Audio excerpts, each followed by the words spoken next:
ہر شخص بالکل غافل ہے۔ اے لوگوں، میں سخت لفظ جمعے کے دن رمضان میں نہیں بولنا چاہتا، لیکن میرا دل دکھا ہوا بہت دکھا ہوا ہے، اور اب تو میں اتنی سخت باتیں کرنے لگا ہوں جو میں پہلے نہیں کرتا تھا۔ شاید یہ عمر کا تقاضا ہے کہ برداشت سے باہر ہوا جا رہا ہے۔ مسلمانوں کا خدا پولیس ہے، مسلمان اللہ پر ایمان نہیں رکھتے۔ مسلمانوں نے سمجھایا کہ اللہ اب طاقتور نہیں رہا، اب اللہ کمزور ہو گیا، اب اللہ RSS کے مقابلے میں کمزور ہے، اب اللہ BJP کے مقابلے میں کمزور ہے۔ کیا ہو گیا ہے تمہارے ایمان کو مسلمانوں؟ اللہ کے ہاں دیر ہے، اندھیر نہیں ہے، اور دیر بھی اس لیے ہے کہ اللہ چھانٹنا چاہتا ہے ہم میں سے تم میں کون ہے پکا مسلمان اور کون ہے دکھاوے کے مسلمان۔ الحمدللہ وکفا وسلام علی عباده الذین اصطفى، اما بعد۔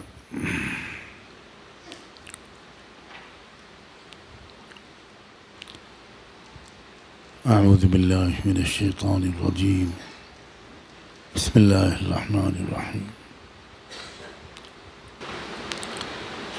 وقال صلی اللہ علیہ وآلہ وسلم: من رأى منكم منکرا فلیغیرہ بیدہ۔ وقال علیہ الصلاة والسلام: انصر اخاک ظالما او مظلوما۔ سبحان ربک رب العزة عما یصفون، وسلام علی المرسلین، والحمد للہ رب العالمین۔ اللہم صل علی سیدنا محمد وعلی آل سیدنا محمد وبارک وسلم۔ اللہم صل علی سیدنا محمد وعلی آل سیدنا محمد وبارک وسلم۔ اللہم صل علی سیدنا محمد وعلی آل سیدنا محمد وبارک وسلم۔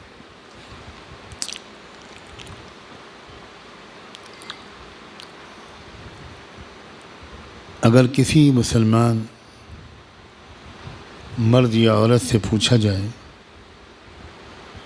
کہ اسلام میں کتنے فرائض ہیں،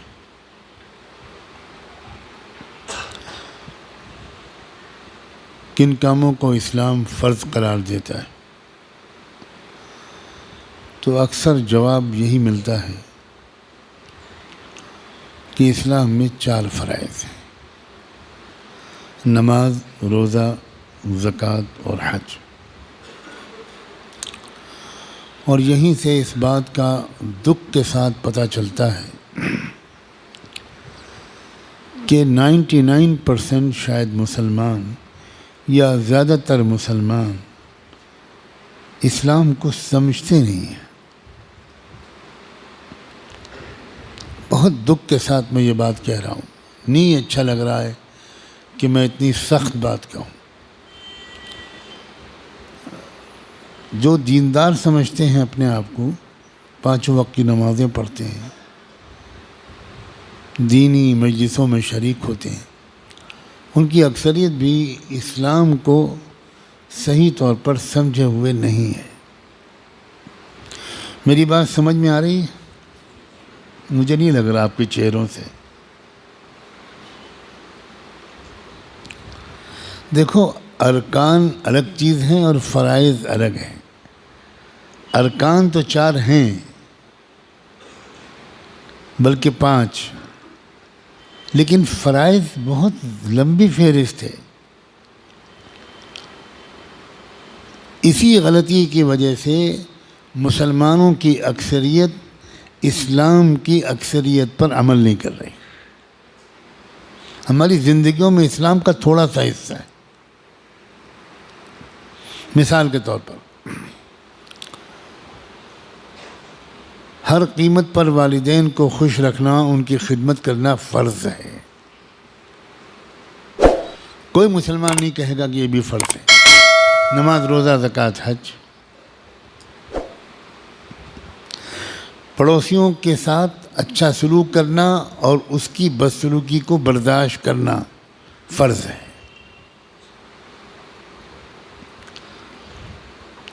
اپنے گھر و مکان کو صاف رکھنا، گھر کے سامنے والے حصے کو بھی صاف رکھنا، یہ بھی فرض ہے۔ کبھی سنا ہے آپ نے؟ ہاتھ اٹھائیں جو لوگ جنہوں نے پہلے کبھی سنا ہو۔ 50 سال سے نماز پڑھ رہے ہیں لیکن گھر کا کچرا باہر ڈال لیں۔ یہ نہیں معلوم کہ ہم ایک فرض توڑ رہے ہیں، فرض، نفل واجب نہیں۔ اسی طرح ظلم کو روکنے کی کوشش کرنا فرض ہے، فرض، فرض۔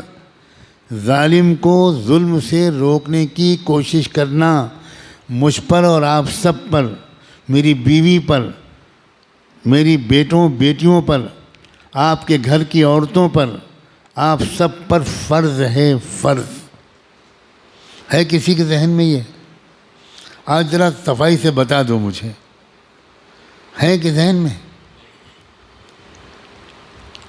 یہ کام ہوگا؟ کسی کا کوئی نیتا کریں گے ظلم سے روکیں گے، یا علماء اس کے خلاف کچھ بول دیں گے؟ بس ہم سے کیا مطلب؟ ہم تو بزنس مین ہیں، ہم تو انجینئر ہیں، ہم تو تاجر ہیں، ہم تو ینگ اسٹوڈنٹ ہیں، ہم تو ٹیچر پروفیسر ہیں، ہم تو 4 بچوں کی ماں ہیں۔ اللہ کے رسول نے حکم کے لہجے میں فرمایا ہے، دیکھو اپنے بھائی کی مدد کرنا تم پر ہر حال میں فرض ہے۔ بھائی اگر مظلوم ہو تب بھی مدد کرنا فرض ہے، اور بھائی اگر ظالم ہو تب بھی اس کی مدد کرنا فرض ہے۔ صحابہ کی کیا شاندار تربیت ہوئی تھی، اور کتنے سمجھدار بنے تھے صحابہ۔ صحابہ اسلام کو کس طرح سمجھتے تھے۔ میں جو رونا رو رہا ہوں اور کوئی سننے والا مجھے نہیں مل رہا کہ میں کیا کہنا چاہ رہا ہوں، بک رہا ہوں جنوں میں کیا کیا، کچھ تو سمجھے خدا کرے کوئی۔ مجھے ایک بھی سمجھنے والا نہیں مل رہا۔ میں یہ کہہ رہا ہوں کہ اسلام کو سمجھو۔ 50 60 70 سال کے ہو گئے، اکثر اسلام کو نہیں سمجھا، نہیں سمجھا اسلام۔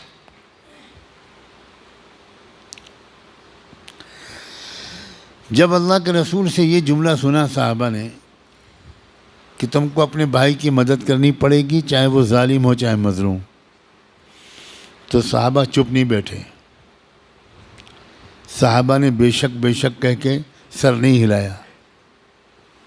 صحابہ نے پوچھا، اللہ کے رسول ہم لوگ سمجھ نہیں پائے، اب تک تو آپ نے یہ سکھایا تھا کہ مظلوم کی مدد کرنی ہے، وہ چاہے بھائی ہو چاہے کوئی اور ہو، اور آپ نے یہ سکھایا تھا کہ ظالم کی مدد بالکل نہیں کرنی، چاہے وہ تمہارا سگا بھائی ہو۔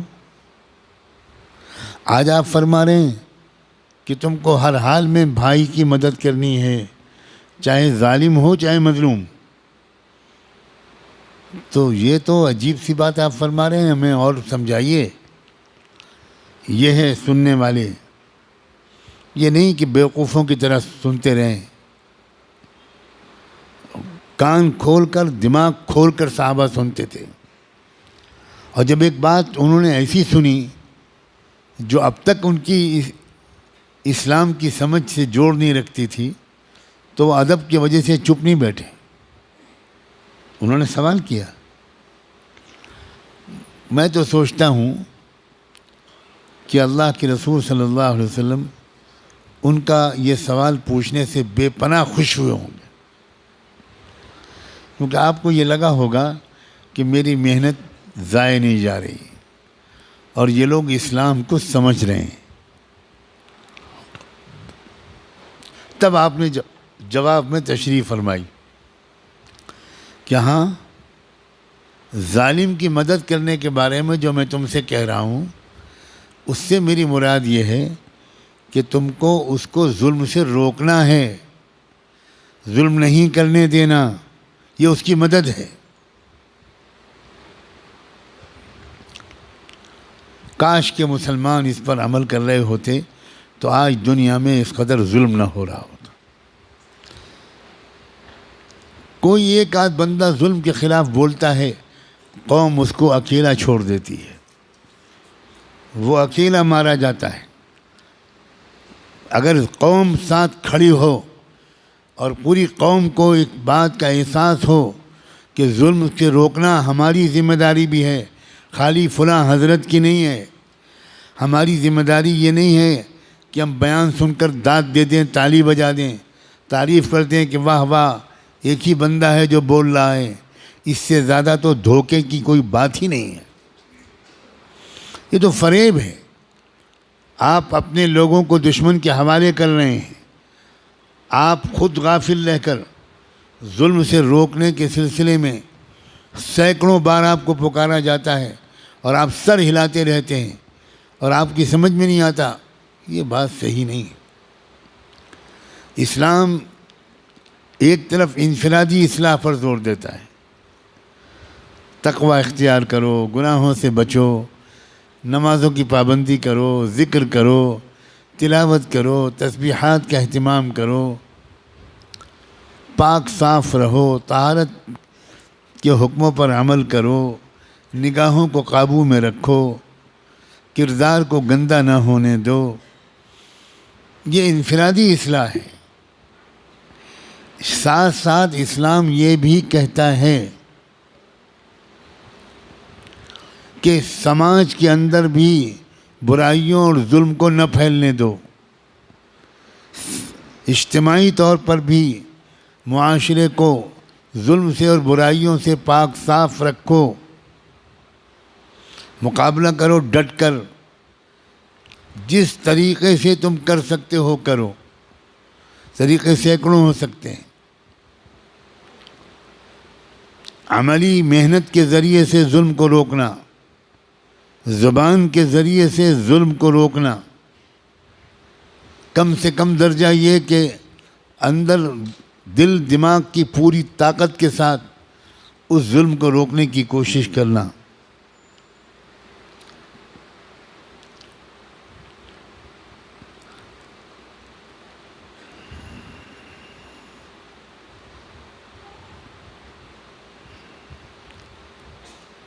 ہمارے ملک میں بھی ظلم کرنے والی طاقتیں جو اس قدر مضبوط ہو گئی ہیں، اس میں ہماری لاپرواہی کو بھی دخل ہے، ہماری بے تعلقی، بے خبری، ناسمجھی، سستی، کاہلی کو بھی دخل ہے، ہمارے بخل کو بھی دخل ہے۔ کہنے والے کہتے ہیں، اور اگر آپ میں کچھ سمجھدار لوگ بیٹھے ہیں تو میری اگلی بات کو غور سے سنیں، وہ یہ کہ سب باتیں مجموع میں کھول کر نہیں کہی جا سکتی، مجموع میں اصولی باتیں کی جاتی ہیں۔ مجمع میں سمجھایا جاتا ہے کہ ظلم کا مقابلہ کرنا فرض ہے، ظالم کو ظلم سے روکنا فرض ہے، مظلوم کی مدد کرنا فرض ہے۔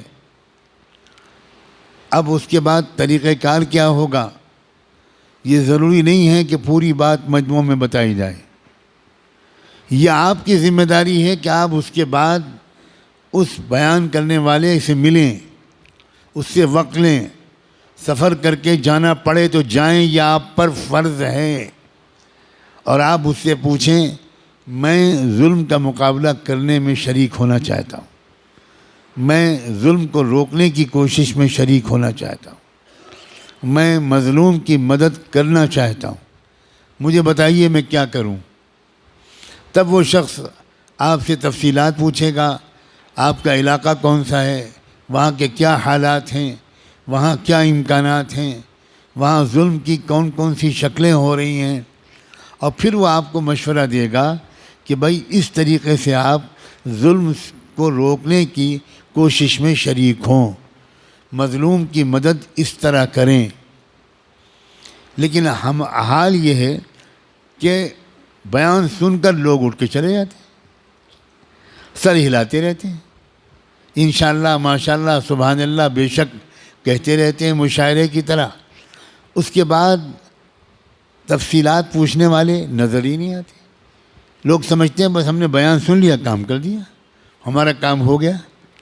بیان کرنے والے کی مجبوری یہ ہے کہ وہ ساری عملی باتیں بیان میں نہیں کہہ سکتا. نہ آپ کو ہضم ہوگا، نہ اور بہت سے کان ایسے ہیں کہ جن میں زخم ہو جائیں گے. اس لیے عقل مندوں، خدا کے بندوں، کچھ بھی پڑھے لکھے لوگ ہیں آپ میں کہ نہیں ہیں. آپ تعارف کراتے ہیں کہ میں انجینئر ہوں. کیسے انجینئر ہے آپ تعارف کراتے ہیں کہ میں لائر ہوں، میں وکیل ہوں، میں پروفیشنل ہوں، میں اکاؤنٹنٹ ہوں، میں ٹیچر ہوں. پھر یہ کیا ٹیچر ہیں آپ کہ 10 سال سے آپ کوئی بات سن رہے ہیں اور آج تک آپ نے اس کی تفصیل جاننے کی کوشش نہیں کی؟ کیا آپ یہ چاہتے ہیں کہ علماء آپ کے گھر آئیں؟ آپ سفر نہیں کریں گے؟ آپ کہیں جا کر تفصیلات معلوم نہیں کریں گے؟ آپ کے دل میں بے چینی نہیں ہوگی؟ اگر مسلمانوں نے ظالموں کو روکا ہوتا تو اس ملک میں کروڑوں دلت نہ ہوتے. اگر مسلمانوں نے مظلوموں کی مدد کی ہوتی تو اس ملک میں کروڑوں اچھوت نہ ہوتے، کروڑوں انٹچیبل نہ ہوتے، کروڑوں OBC نہ ہوتے، کروڑوں دیوداسیاں نہ ہوتیں، کروڑوں وہ لڑکیاں نہ ہوتی جن کو مندروں میں پروہتوں اور پجاریوں کے حوالے کر دیا جاتا ہے اور کہا جاتا ہے کہ یہ شادی نہیں کریں گی. وہ شادی نہیں کرتی مگر وہ وہاں بیٹھے ہوئے پجاریوں کی جنسی حوث کو جانوروں کی طرح پورا کرتی ہیں. مسلمان تماشا دیکھتا رہتا ہے، مسلمان فلموں میں دیکھتا ہے، مسلمان ڈراموں میں دیکھتا ہے، مسلمان اسکول کالج میں اپنے سامنے دیکھتا ہے. وہ دیکھتا ہے کہ ایک دلت کے بچے کو اسکول کے اندر گھسنے نہیں دیا جا رہا ہے. آج بھی ہمارے ملک میں یہ ہو رہا ہے. مسلمان دیکھتا ہے کہ ایک دلت کے بچے کو کنویں سے پانی کھینچنے نہیں دیا جا رہا. کیا آپ کو معلوم ہے کہ ڈاکٹر امبیڈکر اتنے بڑے ودوان بنے، اتنے بڑے پروفیشنل بنے، اتنے بڑے وکیل بنے، اور شاید یہ بات بھی آپ میں سے بڑے بڑے پڑھے لکھے نہیں جانتے کہ وہ اکنامکس کے دنیا کے چند بڑے ماہروں میں تھے. 2 میدان تھے ان کے، ایک لا قانون اور ایک اکنامکس. آپ جانتے ہیں کہ وہ جب تک اسکول میں پڑھتے رہے کلاس روم کے اندر بیٹھنے کی اجازت نہیں ملی ان کو. وہ کلاس کے باہر بیٹھتے تھے، اندر گھسنے کی اجازت نہیں تھی. مہار کا بچہ، دلت کا بچہ، اچھوت کا لڑکا یہ نہیں آ سکتا. وہ ڈیفنس کالج تھا، برٹش زمانہ تھا انگریزوں کا. امبیڈکر کے باپ برطانوی فوج میں ملازمت کرتے تھے، اس لیے ان کے بچے کو اس اسکول میں ایڈمیشن تو مل گیا، لیکن اسکول کے پرنسپل نے، جو برہمن تھا، اس نے کہا کہ یہ بچہ کلاس کے اندر نہیں بیٹھے گا. آپ کو پتہ ہے کہ اس ملک میں کروڑوں لوگوں پر سالوں سال سے کتنا ظلم ہو رہا ہے. مسلمانوں نے یہاں حکومت بھی کی مگر اکثر بادشاہوں نے مظلوموں کی مدد نہیں کی، اکثر بادشاہوں نے ظلم سے روکنے کی کوشش نہیں کی. اور اس کی وجہ یہی ہے کہ صحابہ کرام کے بعد، تابعین کے بعد، اول نسل کے عرب مسلمانوں کے بعد پھر دھیرے دھیرے یہ جو ہمارے ملکوں میں اسلام آیا، یہ اسلام سکڑ گیا. نماز، روزے، زکوٰۃ، حج، ٹوپی، پاجامہ، کرتا، داڑھی اس میں. اور اسلام کا تصور فرائض، پتہ نہیں یہ جملہ بھی آپ کی سمجھ میں آئے گا کہ نہیں. اسلام کا تصور فرائض مسخ ہو گیا. اچھے دیندار اور تہجد گزار یہ نہیں جانتے کہ جس طرح نماز فرض ہے ویسے ہی تقریباً ظلم سے روکنا بھی فرض ہے. ایک فرق ہے دونوں میں، وہ بھی میں واضح کر دوں، ورنہ ہو سکتا ہے کچھ لوگ جا کر علماء تک بات پہنچائیں اور علماء اپنی ذمہ داری ادا کرنے کے لیے قلم کاغذ اٹھا لیں. ایک ہوتا ہے فرض عین، ایک ہوتا ہے فرض کفایہ. فرض عین کا مطلب یہ ہے کہ ہر مرد اور عورت پر، ہر بالغ مرد اور عورت پر اس کام کا کرنا فرض ہے. فرض کفایہ کا مطلب یہ ہوتا ہے کہ اگر امت میں اتنی بڑی تعداد میں لوگ اس فرض کو ادا کر رہے ہوں، جیسے ظلم سے روکنے کے فرض کو، جیسے ظالم کو ظلم سے باز رکھنے کی فرض کو، جیسے مظلوم کی مدد کے فرض کو، اگر اتنی بڑی تعداد میں لوگ ہیں، مثلا 1 کروڑ مسلمانوں میں لگے ہوئے ہیں 25 لاکھ 50 لاکھ اور کام پورا ہو رہا ہے، تو باقی 25-50 لاکھ اگر اس کام میں خود شریک نہیں ہوں گے لیکن ان کی مدد کرتے رہیں گے تب بھی معاف ہو جائے گا. یہ ہے مطلب فرض کفایہ کا. آج تو یہ مصیبت ہے کہ فرض کفایہ بولتے ہیں اور فرض کفایہ کا مطلب بھی نہیں جانتے. امت میں وہ کام نہیں ہو رہا ہے جتنی بڑی تعداد میں ہونا چاہیے. مظلوموں کی مدد نہیں ہو رہی, قیدیوں کو رہا کرانے کی کوشش نہیں ہو رہی, جیل میں ٹھوسے جا رہے ہیں ہمارے نوجوان. ان نوجوانوں کے پاس کیسز لڑنے کے لیے پیسے نہیں ہیں, ان کی بیویاں جوانی سے بوڑھی ہوئی جا رہی ہیں, ان کے بچے چھوڑ کر گئے تھے گود میں یا پیٹ میں, اور آئے تو 18 سال کا لڑکا نہ باپ کو پہچان رہا ہے نہ باپ بیٹے کو پہچان رہا ہے. لیکن امت سو رہی ہے, امت پوچھتی نہیں جا کر کہ بھائی ہمارے اس بھائی کا کیس چل رہا ہے, یہ مقدمہ چلنے میں کتنے خرچ آتے ہیں, ہم بھی تھوڑا سا حصہ لینا چاہتے ہیں. ہر شخص بالکل غافل ہے. اے لوگوں, میں سخت لفظ جمعے کے دن رمضان میں نہیں بولنا چاہتا, لیکن میرا دل دکھا ہوا بہت ہے, بہت دکھا ہوا ہے. اور اب تو میں اتنی سخت باتیں کرنے لگا ہوں جو میں پہلے نہیں کرتا تھا. شاید یہ عمر کا تقاضا ہے کہ برداشت سے باہر ہوا جا رہا ہے. کہاں کی نمازیں آپ کی, کہاں کی تراویح اور کہاں کے تہجد؟ کیا آپ نے پتہ لگایا ہے کہ بیلگام کی جیل میں کتنے مسلمان بے گناہ بند ہیں؟ کسی نے پتہ لگایا تو ہاتھ اٹھائے. کیا آپ نے کوئی ذمہ داری اپنی سمجھی ہے کہ وہ جو جیل میں بند ہیں ان کے گھر کا خرچہ کیسے چل رہا ہے؟ گجرات کے ایک مفتی صاحب گرفتار کیے گئے, بالکل جھوٹے الزام میں ان کو جیل میں ٹھوس دیا گیا اور پھانسی کی سزا سنا دی گئی, سزائے موت. 1 سال گزرا, 2 سال, 3 سال, 4 سال, 5 سال, 8 سال, 10 سال, یہاں تک کہ ان کی بیوی نے پریشان ہو کر, اس پریشانی کا تصور بھی میں اور آپ نہیں کر سکتے جو صبح شام شاندار سحری افطاری اپنے بستروں پر کھاتے ہیں. اس بیوی نے خودکشی کرنے کا فیصلہ کر لیا کہ اپنے 3 بچوں کا گلا دبا کر خود بھی زہر کھا کے مر جائے.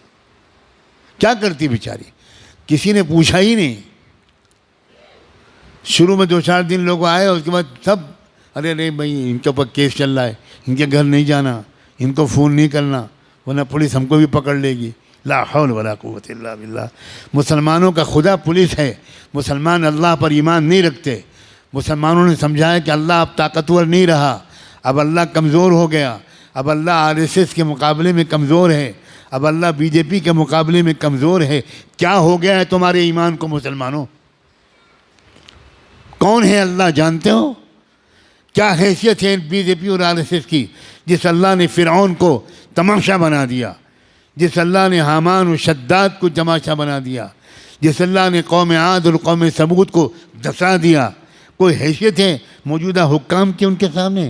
آنے والے دنوں میں دیکھ لینا, یہ فقیر مسجد میں بیٹھ کر کہہ رہا ہے یہ ذلیل ہوں گے انشاءاللہ.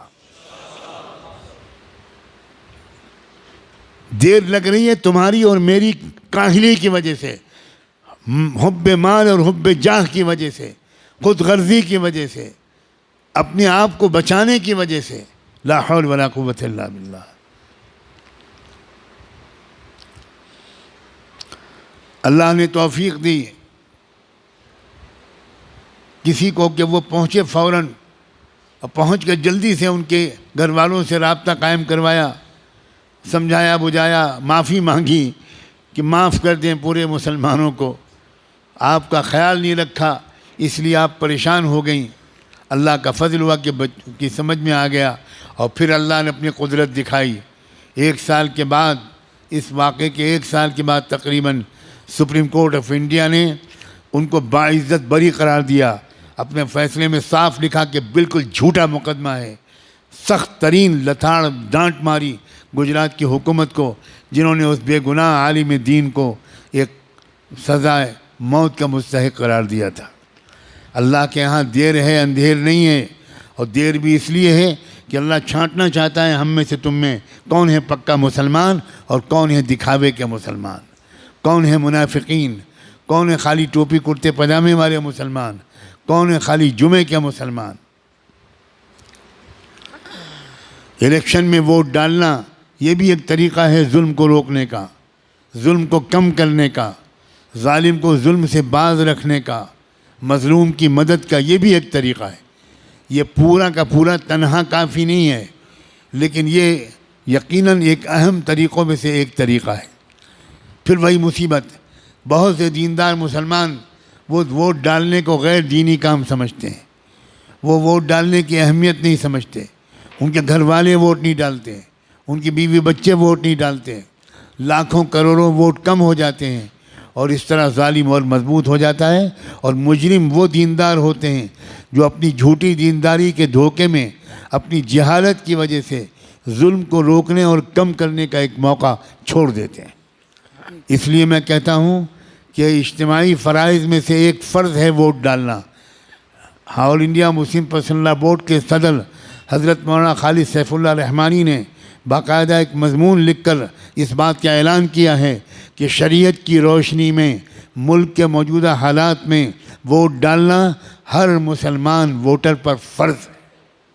آپ اس سے بڑی بات کیا چاہتے ہو؟ کیا علماء آپ کے پیر چھوئیں آ کر؟ کیا علماء آپ کی خوشامد کریں؟ آپ علماء کو کتنا ذلیل کرو گے؟ اپنے خیر خواہوں کو کتنا اکیلا چھوڑو گے؟ قوم کے لوگوں، اپنے خیر خواہوں کو مضبوط کرو۔ آپ کہو بلند آواز میں، ہم سے جو غلطی ہوئی اللہ معاف کر دے، آپ بھی معاف کر دیں، اب ہم اپنے کسی رہبر کو اکیلا نہیں چھوڑیں گے۔ تم نے رہبروں کو اکیلا چھوڑا ہے، تب حکومتوں کی ہمتیں بڑھتی ہیں کہ وہ کبھی مولانا کلیم صدیقی کو بند کر دیں اور کبھی مفتی سلمان اظہری کو بند کر دیں۔ لا حول ولا قوت الا باللہ۔ ہم سب ایک ہیں، مسلک کی بنیاد پر لڑائیاں بند کرو۔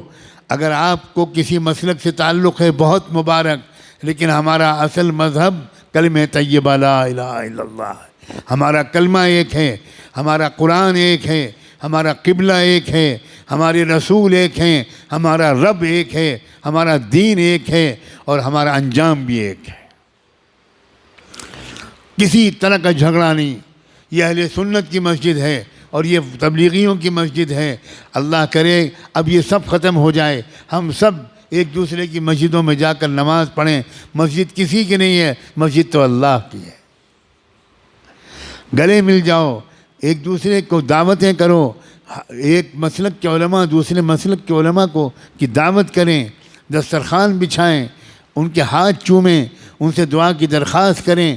یاد رکھنا ہر مسلک والوں میں کچھ خوبیاں ہیں، یہ سب مسلک مل کر ایک امت بنے گی۔ اب کب تک یہ مسلک کا ہم لوگ ڈھول پیٹیں گے؟ اب بن جاؤ ایک امت، اس لیے کہ دشمن ایک امت بن گیا۔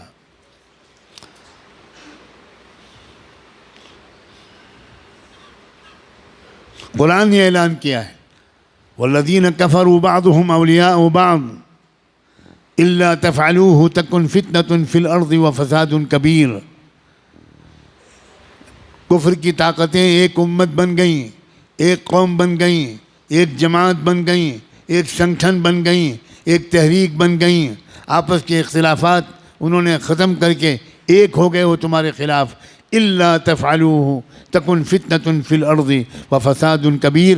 اگر تم بھی ایک نہیں بنو گے، اگر تم ایک دوسرے کے مددگار نہیں بنو گے، تو یاد رکھنا تمہاری اس بدماشی کی وجہ سے، تمہاری اس بدفعلی کی وجہ سے پوری دنیا میں فی الارض فتنة و فساد کبیر، بہت بڑا فتنہ و فساد پھیلے گا تمہاری پھوٹ کی وجہ سے۔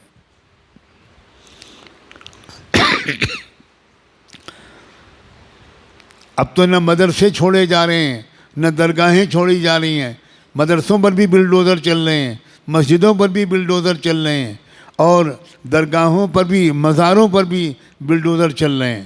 واہ واہ واہ واہ۔ اب بھی امت ایک نہیں ہوگی، اب بھی درگاہیں اور مزاریں والے الگ رہیں گے اور مدرسے والے الگ رہیں گے۔ اب تو بھائی خدا کے لیے اب تو ایک ہو جاؤ، ایک ہو کر مضبوطی کے ساتھ ایک طاقت بنو، اور اس بات کی عادت ڈالو کہ جب یہ میرے جیسا کوئی کہنے والا یہ بات کہے تو جس مجمع کے سامنے کہے اس مجمع میں سے کم 50% لوگ وہ باقاعدہ اپنے علاقے کے ذمہ داروں کے ساتھ آئیں، میرے پاس آئیں، میرے جیسے لوگوں کے پاس آئیں اور تفصیل پوچھیں کہ ہم اپنے ملک کو سنبھالنے کے لیے کیا کریں۔ نوجوانوں آؤ گے؟ یا چوڑیاں پہنا دوں میں تم کو، میں چوڑیاں بھیجوں؟ میں سچ کہتا ہوں میرا دل بہت دکھا ہوا ہے، بہت دکھا ہوا ہے۔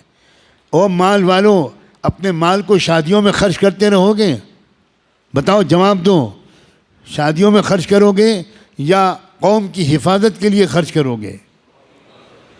کہاں خرچ کر رہے ہو قوم کی حفاظت کے لیے؟ 10 روپے تمہاری جیب سے نہیں نکلتے قوم کی حفاظت کے لیے، اور شادیوں میں لاکھوں روپے سودی قرضہ لے کر خرچ کر رہے ہو۔ میں تم سب کو اللہ کے حوالے کرتا ہوں، جن لوگوں نے مال کو شادیوں میں خرچ کیا ہو، اللہ آج ان سب کا نام لکھ لیجئے۔ اگر وہ توبہ نہ کریں اور اگر وہ معافی نہ مانگیں تو اللہ ان کو بدترین سزا دیجئے، شرمناک سزا دیجئے، عبرتناک سزا دیجئے۔ رمضان کے جمعے میں زندگی میں پہلی مرتبہ یہ میں بددعا دے رہا ہوں۔ کیا ہو گیا ہے تم کو؟ تمہارے لوگ جیلوں میں ہیں، ان کا مقدمہ یہ لڑا جا رہا ہے۔ تمہارے لوگ بھوک سے مر رہے ہیں۔ جو لوگ جیل میں ہیں ان کا گھر والوں کا حال پوچھتے ہو کبھی کہ ان کے گھر پہ افطاری ہوتی ہے کہ نہیں ہوتی؟ ان کے گھر پہ سحری بنتی ہے کہ نہیں بنتی؟ 4 دن کے بعد عید ہے، ان کے بچے بھی روئیں گے۔ تمہارے بچے شاندار کپڑے پہن کے گھومیں گے، اور ان کے بچے جو قوم کے لیے قربان ہو گئے ان کے بچے روئیں گے، اور تم اپنی بچوں پر فضول خرچیاں کرو گے۔ تم اپنی لڑکیوں کی شادیوں میں لاکھوں روپے خرچ کرو گے۔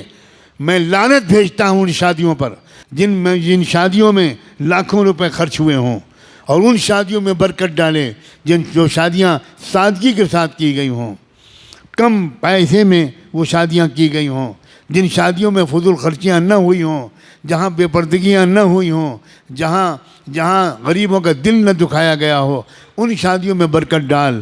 اور جن شادیوں میں دکھاوا کیا گیا ہو، اے اللہ پورے ملک میں کہیں کسی شہر کسی گاؤں میں کوئی مسلمان گھرانے کی شادی جو دھوم دھڑاکے سے ہوئی ہو، آج یہ فقیر مسافر بیمار بوڑھا یہ دعا مانگتا ہے کہ اللہ اس شادی پر لعنت برسا دے۔ ہوش کے ناخن لوگ مسلمانوں، 50-60 سال ہو گئے مجھے، اور میرے بڑوں کو تو پتہ نہیں سینکڑوں سال ہو گئے، سنتی ہی نہیں قوم۔ معلوم تھا قبرستان میں ہم لوگ بول رہے ہیں۔ ایک ذمہ داری نہ ہوتی تو میں اپنے ہونٹ سل لیتا اور میں طے کرتا کہ میں کوئی دینی گفتگو اس نالائق قوم سے نہیں کروں گا۔ نوجوانوں، اپنے اپنے ماں باپ سے کہنا کہ میری شادی میں فضول خرچی نہیں ہوگی۔ اٹھاؤ نوجوانوں ہاتھ۔ کون نوجوان کہیں گے شاباش، اللہ تمہیں خوش رکھے، تمہیں ضد کرو، تم کہو کہ میں بائیکاٹ کر دوں گا، میری شادی میں فضول خرچی نہیں ہوگی، میری شادی میں لڑکی والوں کی طرف سے جہیز نہیں آئے گا، میں کماؤں گا، میں 12 گھنٹے ڈیوٹی دوں گا، میں کما کر اپنے گھر میں ڈبل بیڈ لاؤں گا، اے سی لاؤں گا، فریج لاؤں گا، ڈنر اور ٹی سیٹ لاؤں گا، سب لاؤں گا، لڑکی والوں سے لڑکی کے سوا کچھ نہیں لوں گا۔ وہ اپنی نازوں پالی بیٹی میرے حوالے کر رہے ہیں، یہ کوئی معمولی احسان ہے؟ میں جہیز نہیں لوں گا، میں فقیر نہیں ہوں، میں یتیم نہیں ہوں، میں اپاہج نہیں ہوں، میں معذور نہیں ہوں، میں چلتا پھرتا ہٹا کٹا نوجوان ہوں، میں کماؤں گا اور اپنے منہ میں لقمہ بعد میں رکھوں گا، پہلے اپنے ہونے والی بیوی کے منہ میں لقمہ رکھوں گا۔ یہ مزاج مسلمان نوجوانوں کا ہونا چاہیے۔ اگر ان کی ماں لالچی ہے کہ جہیز آنا چاہیے، اکثر یہ عورتوں کی لالچ ہوتی ہے اور لڑکے بھی اس میں پھسل جاتے ہیں۔ لڑکوں کو چاہیے کہ ماں کے پیر پکڑ کر، ماں کے قدموں پر سر رکھ کر اس بات کی خوشامد کریں، میں رسول اللہ کا غلام ہوں، میرے گھر میں جہیز نہیں آئے گا، میں محمد مصطفیٰ کا غلام ہوں، میں مسلمان ہوں، میرے گھر میں جہیز لڑکی کے گھر سے نہیں آئے گا، میں پہلے شادی سے پہلے بھی پورا سامان گھر میں لاؤں گا، اور شادی کے بعد جو کمی ہوگی وہ بھی پوری کر دوں گا۔ اپنی ہونے والی بیوی کو راحت کا جنت کا احساس دلاؤں گا، خود بعد میں کھاؤں گا، پہلے اپنی پیاری بیوی کو کھلاؤں گا۔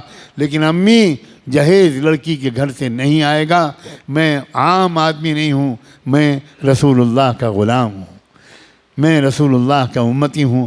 مجھے امید ہے کہ اتنے درد کے ساتھ رمضان کے جمعے میں یہ باتیں جو کہی گئیں وہ جہاں تک پہنچیں گی اثر کریں گی۔ سب سے پہلے یہاں جو آپ براہ راست سن رہے ہیں یا دنیا میں کہیں پر بھی یہ پیغام ایک مسافر کا پہنچے گا، ہر گھر میں اس پر تذکرہ ہوگا، مشورہ ہوگا، مذاکرہ ہوگا۔ اللہ تعالی ہم سب کو نیک کاموں کی توفیق عطا فرمائے۔ وآخر دعوانا ان الحمد للہ رب العالمین۔